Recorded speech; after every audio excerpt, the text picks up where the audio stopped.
ये कहानी एक ऐसे शख्स के बारे में है जो एक पुरानी कब्रिस्तान में खो जाता है और उसे कुछ अजीब वो गरीब तजुर्बात होते हैं। रात की तारीकी छाई हुई थी और तेज हुआ कि झोंके कब्रिस्तान के सूखे पत्तों को उड़ा रहे थे। अहमद, जो कि एक नौजवान और बेप्रवाह लड़का था, अपने दोस्तों के साथ शर्त लगाकर इस वीरान और बदनाम जमाना पुराने कब्रिस्तान में दाखिल हो गया।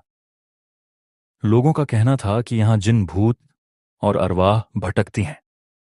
अहमद के कदम लड़खड़ा रहे थे, लेकिन वो अपनी बहादुरी दिखाने के लिए आगे बढ़ता रहा।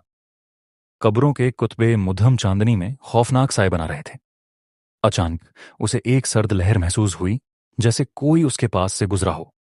उसने घबराकर इधर उधर देखा, लेकिन कोई नजर नहीं आया। कुछ कदम और चलने के बाद उसे एक कब्र से धीमी धीमी रोने की आवाज आई। उसका दिल जोर जोर से धड़कने लगा। वो आहिस्ता आहिस्ता उस कब्र के करीब पहुंचा तो आवाज और तेज हो गई। कब्र के कुतबे पर एक नौजवान औरत का नाम किंदा था। अहमद ने हिम्मत करके पूछा, कौन है? रोने की आवाज फौरन बंद हो गई। एक लंबा सकूत छा गया। फिर एक हल्की सी सरगोशी सुनाई दी। तुम यहां क्या कर रहे हो? अहमद की जबान गंग हो गई। वो कोई जवाब न दे सका। उसके जिस्म पर खौफ की एक सर्द लहर दौड़ गई।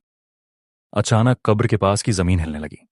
अहमद ने दहशतजदा होकर पीछे हटना चाहा, लेकिन उसके पांव जम गए। कब्र से एक ठंडा और हड्डियों जैसा हाथ निकला और उसने अहमद के पांव को पकड़ लिया।